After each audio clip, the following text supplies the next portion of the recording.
안녕하세요, 과장님. 저는 메타넷 T 플랫폼 SW 기술팀을 맡고 있는 권순만이라고 합니다. 저는 현재 마이크로소프트 관련된 기술적인 부분, 테크니컬 세일즈랑 컨설팅 업무를 하고 있습니다.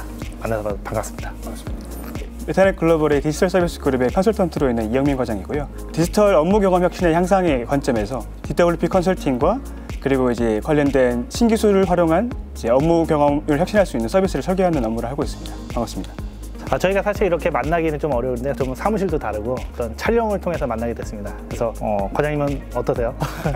사실 저희가 촬영하기 전에 이제 만났었잖아요, 따로. 그때 뵀었을 때 굉장히 또 지적이시고 굉장히 유쾌하셔가지고 오늘 하는 대화가 굉장히 재밌을 것 같습니다. 아, 그러세요? 이렇게 또 칭찬해 주셔서 감사합니다. 저희가 이렇게 자리를 마련한 게 이유가 있죠. 사실은 코비드19 관련된 내용으로 지금 고객들이 디지털 워크플레이스 관련된 이야기 상당히 많이 하고 있습니다. 그래서 업무 환경의 대변혁이 이루어지고 있다. 많은 변화가 이제 시도되고 있다라고 이제 얘기하는데, 고객사 저로 대면에서 만나게 되면 이전에는 사실 클라우드 관련된 내용이라든지 이런 내용에 대해서는 사실 소위 말하면 A부터 Z까지 이런 부분들을 다 소개해드리고 했어야 되는데, 고객들이 미리 학습을 하셔서 고객이 훨씬 더 이해하기도 쉽고 빠르게 더 술술 풀리고 있어서 어떤 고객이 빠르게 도입하려고 하는 결정을 진행하시는 것 같아 보입니다. 사실 저도 굉장히 많은 변화를 체감하는 게, 사실 2월 달에만 해도 만났던 고객들을 만나면은 이제 고객들이 그런 화상 미팅이라든지 영상 미팅에 대해서 굉장히 어색해하는 모습을 보여줬었는데, 반년이 지난 지금은 오히려 이제 더 캐주얼하게 영상 미팅 먼저 하시죠 이렇게 얘기를 해주시니까 굉장히 많은 변화를 체감하고 있습니다. 그런 점에서 되게 일의 미래라는 개념이 이미 오늘의 일로 현실화되고 있는 것 같아요. 사실은 2010년부터 굉장히 스마트 워크에 대한 붐이 굉장히 많았었거든요.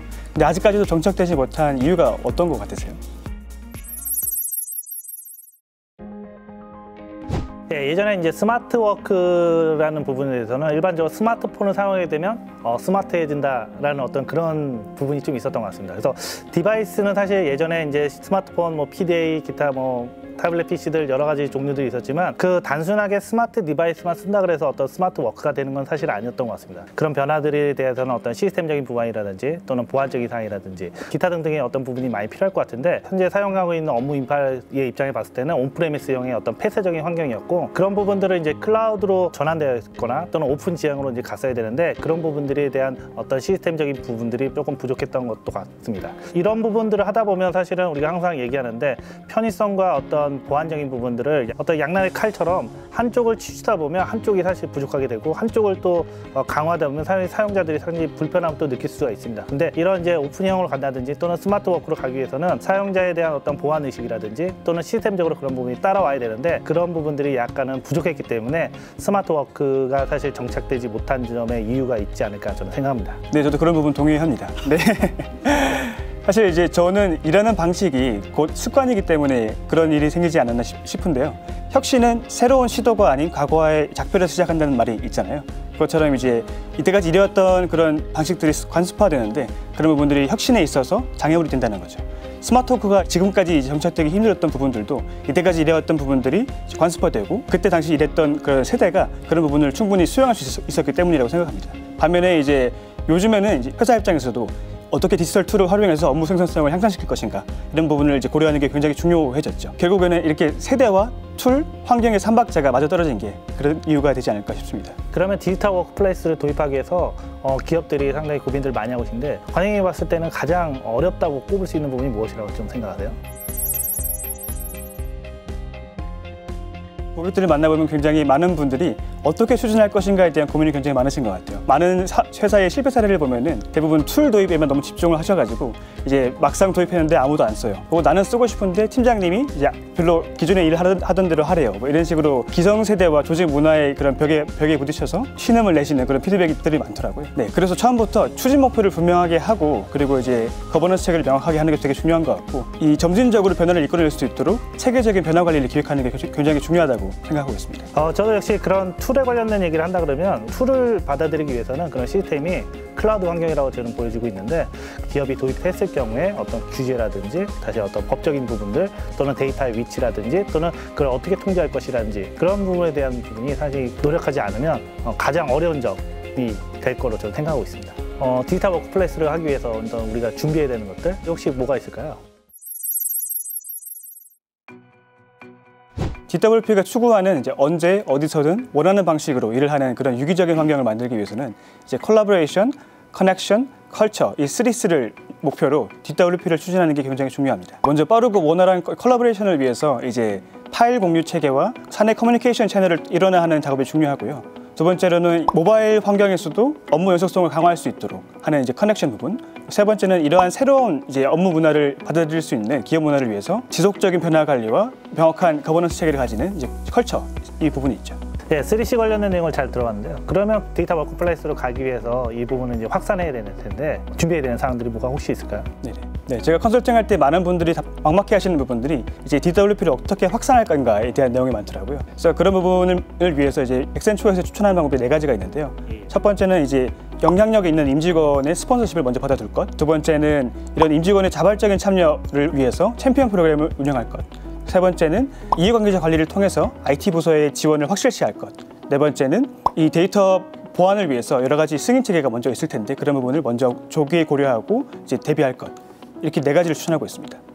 제가 느낀 어떤 그런 내용에서 보시면 일반적으로 그 IT 관리자의 입장의 관점에서 봤을 때는 기존의 어떤 온프레미스 시스템에서는 어떤 관리라든지 아니면 계속 메인터넌스와 하는 관련된 부분에서 상당히 많은 시간을 쏟아부었는데 그런 관련된 시간들을 사실 클라우드에 맡겨놓고 안정성을 확보가 된다 그러면 IT 관리자들은 이와 같은 디지털 워크플레이스의 아주 빠른 변화를 적응하기 위해서 그와 관련된 또 새로운 IT 기술을 흡수하거나 또는 학습해서 이런 부분들을 이제 다시 업무에 적용하는 형태로 이제 진행해야 될 것 같고요. 또 사용자 일반적인 관점에 봤을 때는 일반적으로 사용자들은 소위 말하면 이 Z세대 또는 업무에서 이제 BYOD 같은 내 디바이스에서 뭔가 업무할 수 있는 그런 환경을 사용자한테서는 IT에게 많은 걸 요구하고 있어서 예전에 어떤 사용자를 요구했던 부분들이 단순하게 어떤 IT 팀이라든지 또는 관련된 교육을 통해서 뭔가 직접적으로 받는 게 아니라 사용자가 직접 간단한 셀프 학습을 통해서 내 업무에 맞는 툴을 직접 만들고 어떤 개발하고 바로 적용해서 쓸 수 있는 형태로 지금 많이 바뀌고 있는 것 같습니다. 그렇게 되게 된다면 사실은 제가 봤을 때도 확산의 속도는 상당히 빠르게 이루어지지 않나 어떤 업무 중심의 사용자 중심으로 변화되는 환경으로 바뀌지 않을까 생각하고 있습니다. 그래도 이런 어려움이라든지 준비할 것도 많았지만 또 그래도 빠르게 또 선진화돼서 디지털 워크플레이스로 간 성공 사례들 좀 이야기해 줄 수가 있을까요? 국내에서는 이제 A전자, B그룹 등등 굉장히 사례가 많긴 한데요. 일단은 뭐 NDA 때문에 말씀드리기 어렵고 해외 사례를 말씀드리면은 화웨이와 엑센추어 그리고 인텔의 사례를 제가 소개시켜 드릴 수 있을 것 같은데요. 여러 시사점이 있겠지만 일단 3가지 사례의 공통점은 먼저 클라우드 기반의 그런 업무 소통과 협업 체계를 일원화했다는 점. 두 번째는 임직원의 DWP를 도입을 위해서 모니터링 툴을 도입해서 지원 체계를 확실히 했다는 점. 그리고 세 번째는 이러한 모바일 업무 환경 지원을 통해서 이제 업무 연속성을 강화했다는 점. 세부적으로 좀 더 확인해서 좀 말씀해 주실 수 있을까요? 네, 좀 더 특징적인 부분을 살펴보면은 인텔의 경우에는 DWP를 도입하면서 연구개발 부분을 이제 440개의 스크럼 팀으로 나눈 적이 있습니다.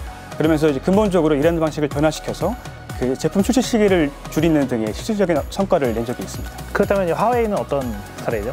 네, 화웨이는 모바일을 지원하는 DWP 플랫폼인 이제 위링크를 지원하면서 개인의 업무나 부서에 따른 개인의 서비스를 제공하고 모바일 기반의 그런 업무를 지원하면서 업무 연속성을 강화한 그런 케이스가 있습니다. 마지막으로 이제 글로벌한 어떤 컨설팅 회사 이제 엑센처가 있을 텐데요. 엑센처는 어떤 사례죠?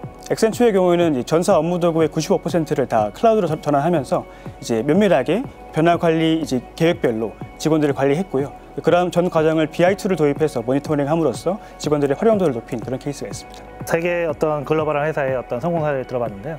여러 가지 변화들이 다 있었던 것 같습니다. 그 중에 이제 툴에 관련된 얘기가 빠지지 않는 것 같은데요. 디지털 워크플레이스를 가기 위해서 어떤 기업이 적용해야 되는 툴에 관련된 내용을 한번 알아보도록 하겠습니다. 확실히 말씀하신 것처럼 이제 DWP에 대한 수요가 굉장히 많이 늘어나면서 특색 있는 툴이 굉장히 많아졌는데요.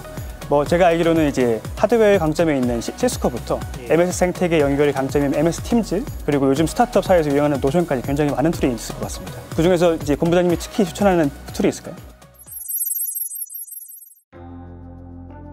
저는 뭐 추천한다기보다는 시스코에 관련된 툴이라든지 기타 어떤 뭐 슬랙이라든지 또는 마이크로소프트의 M365라는 어떤 툴을 소개해 주셨는데 제가 전문 분야는 사실 마이크로소프트에 관련된 제품이다 보니까 저는 마이크로소프트 365를 추천해주고 싶습니다. M365에 그러면 특장점이 있다면 어떤 게 있을까요? 오피스 툴의 엑셀, 파워포인트, 워드처럼 3년 주기, 소위 말하면 그런 주기를 통해서 나오는 패키지 형태의 스타일의 어떤 생산성 툴이 아니라 세대 간이라든지 아니면 기업의 수많은 변화, 우리 코로나19 같은 어떤 이런 환경의 변화들도 많게 되는데 마이크로소프트의 365 이 툴은 그런 부분들을 계속적으로 반영하면서 진행형의 툴이라고 볼 수 있을 것 같습니다. 마이크로소프트 365는 오피스 365, 그 다음에 EMS, 그 다음에 윈도우즈 10 이런 형태의 패키지화된 형태의 이름을 마이크로소프트 365라고 일반적으로 얘기하는데, 초기에 오피스 365는 협업 중심이었다면 이 협업 중심에서는 이제 앞서 소개해드렸던 것처럼 보안이라든지 규제에 관련된 부분들을 넘어가지 않을 수가 없습니다. 이 오피스 365 생산성 툴에서 EMS라는 보안에 관련된 부분들을 감싸게 되면 훨씬 더 생산성이 있으면서도 보안에 위배되지 않은 형태로 툴을 사용할 수 있을 거로 예상하고 있습니다. 이와 같이 이제 마이크로소프트 365는 이전에 MS라고 한다 그러면 윈도우 중심의 어떤 환경의 툴이었던 것 같습니다. 하지만 앞에 소개했던 것처럼 오픈형이 지형도 돼야 되고 어떤 사용자 환경의 요구사항들이 많아진다고 했습니다. 그래서 윈도우뿐만 아니라 리눅스, 안드로이드, iOS 환경에서도 모든 어떤 협업 툴을 사용할 수 있어야 되는데, 마이크로소프트 365에서는 이런 관련된 툴이 다 지원되고 있다고 보시면 될 것 같습니다.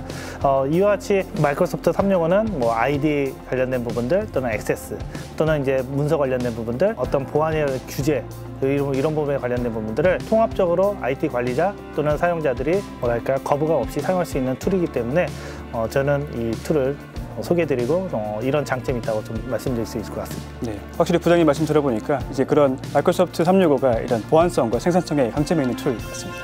네, 그렇다면 DWP 변화를 위해서 이제 기업들이 M365를 도입할 때 고려할 점이 있을까요?